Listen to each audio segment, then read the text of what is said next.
आप सुन रहे हैं जीवन को पलटाने वाली एक अद्भुत जीवन कहानी।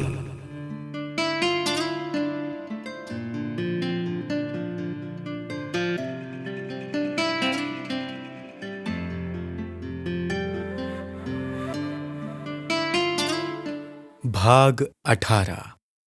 हम लगभग 2 मास उन संबंधियों के यहां ठहरी। जिन कमरों में हम ठहरी थीं, उन्हें छोड़कर हम 2 मास की अवधि में और कहीं भी नहीं गईं।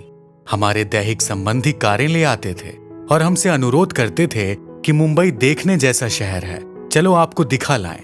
परंतु हम कभी भी मुंबई घूमने के लिए नहीं गईं, क्योंकि एक तो हमें इसके लिए कोई रुचि नहीं थी और दूसरे हमें तो अब यह सारा संसार एक माया नगरी अथवा निस्सार लगता था।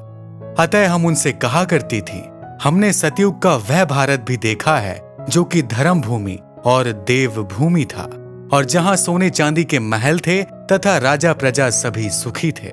उसकी तुलना में आज का यह भारत या मुंबई क्या है? यह तो कूर खंड है, अर्थात मायावी बन गया है। तभी तो ज्ञान प्राप्त होने पर कवि ने लिखा है, धर्म भूमि यह कूर खंड हो गई, बन गए पूज्य आज पुजारी, निर्विकारिता स्वप्न बन गई और सभी बन गए भिखारी। भोग भोग की बात रह गई, डसे हुए है सबको माया, एक मूर्छना में सब व्याकुल, बैठे मान स्वयं को काया। कोई कहता सभी ईश हैं, कोई फिर भगवान नहीं है, जितने मुंह उतनी ही बातें, कोई सत्य प्रमाण नहीं है।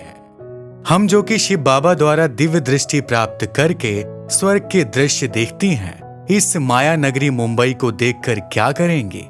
इस पृथ्वी पर रहने वाले लोग सतयुग में पूज्य देवता थे, परंतु अब तो वे पुजारी और विकारी हो चुके हैं। इस प्रकार की बातें कहकर हम उन्हें टाल देती।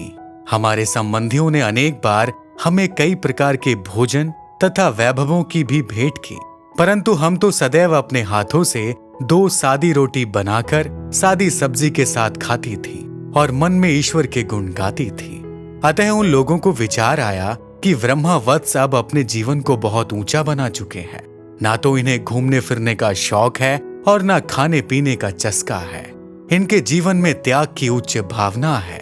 एक ओर वे मुंबई के फैशन और वहां के लोगों के राजसी रहन सहन तथा भोग में जीवन को देखते, और दूसरी ओर वे हमारे सफेद एवं सादे वस्त्र तथा बहुत ही सादे खान पान को देखते, तो वे ब्रह्मा वत्सों के त्याग से प्रभावित होते। अतः वे हमें वापस कराची जाने न देते, परंतु हमें तो वापस जाना ही था। हम जितना समय वहां रहीं, उतना समय उन्हें मधुर ईश्वरीय ज्ञान तो सुनाती ही रहीं और उन्हें परमपिता परमात्मा की स्मृति में भी बिठाती रहें।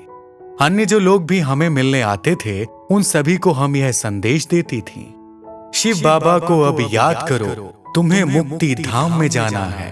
अपने पुरुषार्थ के बल पर सतयुग में तुमको आना है। यह संगम का स्वर्णिम युग है, शिव बाबा फिर से आया है। ब्रह्मा मुख से शिव बाबा ने वही गीता ज्ञान सुनाया है। सृष्टि का अंत अब आया है, विकराल विनाश खड़ा आगे है, समय आखिरी अब सबका, शिव बाबा ने बतलाया है। पांडव शिव शक्ति सेना की रणभेरी अब फिर बजती है, शिव बाबा के नेतृत्व में फिर माया को मार भगाना है। शिव बाबा को अब याद करो, तुम्हें मुक्ति धाम में जाना है। कुछ समय के बाद हमारे लौकिक संबंधियों ने सारे यज्ञ के स्थानांतरण के लिए बाबा को एक निमंत्रण पत्र भेजा। बाबा ने उन्हें कहा कि निमंत्रण उसी का स्वीकार हो सकता है जिसे ज्ञान सुनने की तथा ईश्वरीय नियमों का पालन करने की लगन हो। ऐसा उत्तर मिलने पर उन्होंने हमारी एक अन्य दैवी बहन, जिसका नाम ब्रह्मा कुमारी लीलावती था और जिनका उनके साथ लौकिक संबंध भी था, उनकी ओर से यज्ञ में निमंत्रण भेजा और हमें कहा कि सभी यज्ञ वत्सों के आवास निवास के लिए भारत में कोई अनुकूल भवन ढूंढा जाए। मैंने तथा ब्रह्मा कुमारी लीलावती जी ने पूना, मुंबई, अहमदाबाद आदि में कई भवन देखे, परंतु हमें 250-300 यज्ञ वत्सों के इकट्ठे रहने के लिए उन तीनों नगरों में ऐसा बड़ा कोई भी भवन न दिखाई दिया जिसमें ठीक व्यवस्था हो। मकान ढूंढने के कार्य में सर्वानंद जी तथा गंगेश्वर नंद जी, जो कि प्रसिद्ध सन्यासी और प्रचारक हैं और जिन्हें की सिंध के लोग गुरु मानते हैं, उन्होंने हमें काफी सहयोग दिया। उन्होंने अपने एक सन्यासी शिष्य सिद्धानंद जी को हमारे साथ भेजा। सिद्धानंद जी का एक अनुभव यहाँ पर बताना जरूरी है। जब हम ब्रिजकोठी में रहती थी तो सिद्धानंद जी कुछ दिन वहां आकर रहे। जाते समय अपना अनुभव सुनाते हुए उन्होंने कहा कि मैं सदा यह समझता था कि स्त्री और पुरुष इकट्ठे रहते हुए कभी भी पवित्र नहीं रह सकते, परंतु मेरे जीवन में अब यह पहली बार अनुभव हुआ है कि वे रह सकते हैं। यहाँ मैं जितने दिन रहा मुझे कभी स्त्री पुरुष का भान ही नहीं हुआ, बल्कि सदा मेरी आत्मिक दृष्टि ही बनी रही।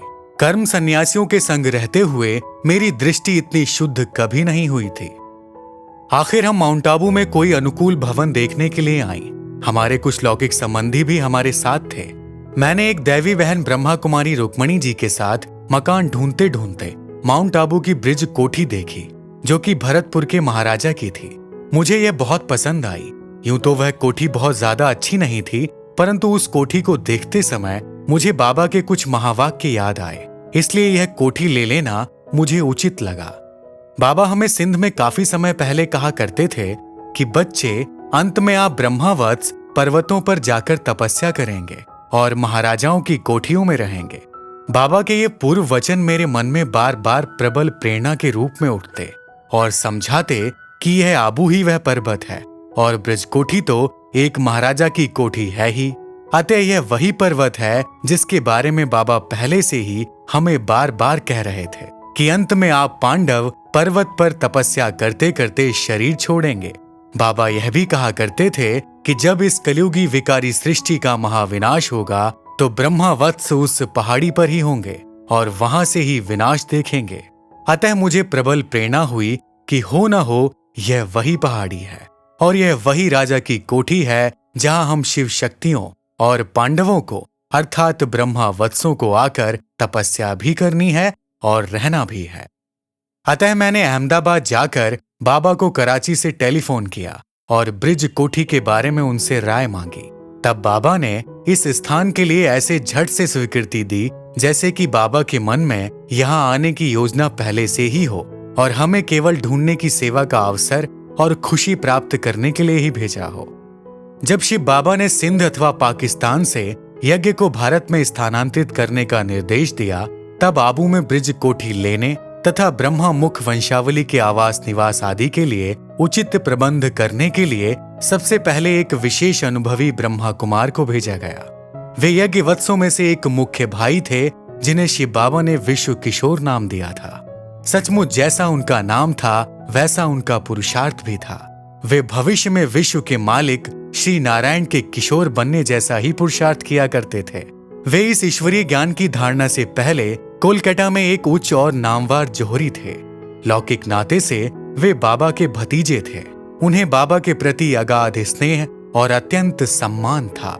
बाबा ने ही उन्हें जवाहरात का धंधा सिखाकर निपुण जोहरी बनाया था। जब बाबा को ईश्वरीय साक्षात्कार हुए थे और उन्होंने जौहरी के धंधे से अवकाश प्राप्त किया था, तब विश्व किशोर जी के मन में भी यही संकल्प था। उन्होंने बाबा से अपनी हार्दिक इच्छा प्रकट की थी, परंतु बाबा ने उन्हें निर्देश दिया था कि अभी थोड़ा ठहरो, कुछ समय के बाद आपको भी पूर्ण रूपेण प्रभु अर्पण होने की राय दे दी जाएगी। विश्व किशोर जी तो हर हाल में राजी थे। जैसे बाबा उन्हें चलाए वैसे ही चलने में उनको खुशी होती थी। कुछ ही वर्षों के बाद उन्हें इस ईश्वरीय ज्ञान यज्ञ में समर्पण होने की प्रेरणा मिल गई और तब से सपरिवार इस ईश्वरीय यज्ञ में समर्पित हो गए थे। उनकी युगल, जिनका नाम ब्रह्मा कुमारी संतरी था, वो भी लगन और तन्मयता तथा त्याग से इसी ईश्वरीय विद्या के अध्ययन और सेवा कार्य में लग गई थीं। विश्व किशोर जी बहुत ही अनुभवी, विचारवान, निश्चय बुद्धि, त्याग वृत्ति वाले, वफादार और ईमानदार थे। वे जब कभी लोगों से यज्ञ के किसी कार्य के लिए मिलते तो लोग उनसे पूछते थे, आपका इस संस्था में क्या स्थान है? क्या आप यहाँ के सेक्रेटरी हैं? तब विश्व किशोर जी कहा करते थे, नहीं, मैं तो माताओं बहनों का एक छोटा सा सेवक हूँ, अथवा मैं तो एक मामूली ईश्वरीय सेवक हूँ।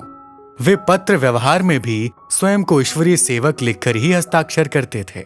यूं थे तो वे इस ईश्वरीय विश्वविद्यालय के एक प्रबंधक। भारत में जब आकर उन्होंने भरतपुर के महाराजा की कोठी को यज्ञ वत्सों के विद्या अध्ययन तथा आवास निवास के लिए लिया, तब यज्ञ पिता, यज्ञ माता तथा सभी यज्ञ वत्स आबू में पधारे थे। ब्रह्मा कुमारी दीदी मनमोहनी जी कहती थीं कि जब मैं ब्रिजकोठी से तैयार होकर बाबा तथा मम्मा तथा यज्ञवत्सों का ओखा बंदरगाह पर स्वागत करने के लिए रवाना होने लगी, तब मैंने ब्रिज कोठी में ऊपर के एक कमरे में बहुत लंबा और मोटा सांप देखा। इससे मेरे मन में संकल्प उठा कि शायद मैंने यज्ञवत्सों के लिए गलत स्थान चुना है। अतः जब मैं ओखा बंदरगाह पर बाबा से मिली तो मैंने उनके कानों में धीमे धीमे स्वर में कहा, बाबा, हमने जो स्थान लिया है वहां तो सांप है। मैंने बाबा को यह बता देना अपना कर्तव्य समझा था।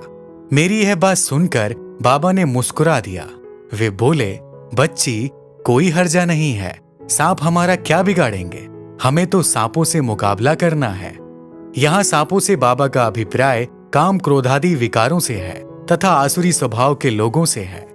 बाबा के इन शब्दों को सुनकर मेरे मन को संतोष हुआ। मैंने अपने आप से कहा कि चलो, बाबा ने स्वयं ही इस स्थान को पसंद किया है। मेरा ध्यान इस बात की ओर भी गया कि बाबा हमारी अवस्था को बिल्कुल स्थिर और अभय बनाते हैं। जब सभी यज्ञवत्स आबू पर्वत पर पहुंचे तब उनके मन में यह भी विचार चला कि पता नहीं आबू को यज्ञ के लिए क्यों चुना गया है। परंतु समयांतर में शिव बाबा ने ज्ञान मुरलियों में समझाया कि कैसे 5000 वर्ष पहले भी यहाँ ही आदि देव ब्रह्मा और आदि देवी सरस्वती ने अपने वत्सों सहित तपस्या की थी, जिसकी यादगार के रूप में यहाँ विश्व का अति सुंदर दिलवाड़ा भवन है और अंबाजी मंदिर है, अधर देवी का भी मंदिर है, कुमारी कन्या का भी मंदिर तथा अचलगढ़ का भी मंदिर बना हुआ है। और यहाँ एक इतिहास प्रसिद्ध यज्ञ कुंड भी है, जिसके बारे में दंत कथा है कि इस यज्ञ में सूर्यवंशी राजकुल के पूर्वज निकले थे। तब सभी यज्ञवत्सों को यह जानकर और देखकर खुशी हुई कि एक और दिलवाड़ा मंदिर में पहले वाली पार्थिव यादगारें हैं और दूसरी ओर हम अपने दैवी माता पिता के साथ अथवा आदि देव और आदि देवी के साथ इसी पर्वत पर 5000 वर्ष पहले की तरह वही ज्ञान यज्ञ कर रहे हैं और सूर्यवंशी महाराज बनने का पुरुषार्थ कर रहे हैं। तभी तो कवि की लेखनी में यह दृश्य झलकता है। आंख खोल देखें दिलवाड़ा, खोले मन का बंद किवाड़ा, मंदिर के देवों की प्रतिमा, ब्रह्मा वत्सों की ही प्रतिमा। मंदिर की प्रतिमाओं का जीवंत रूप मधुबन में देखा, आदि पिता जगदम्बा के संग इन्हें तपस्या में रत देखा। अग्नि कुंड का गुह्य राज है, जान चुका ब्राह्मण समाज है, शिव ने जिसको रचा आज है, रुद्र यज्ञ पर हमें नाज है। संगम का शुभ वर्ण ब्राह्मण, इसी यज्ञ में अर्पण होकर स्वाहा करके निज तन मन धन, अश्वमेध को करता पूर्ण।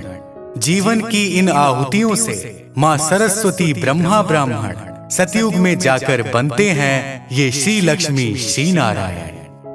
अब सिंध से स्थानांतरित होकर सभी यज्ञवत्स आबू में ब्रिज कोठी में आकर रहने लगे थे।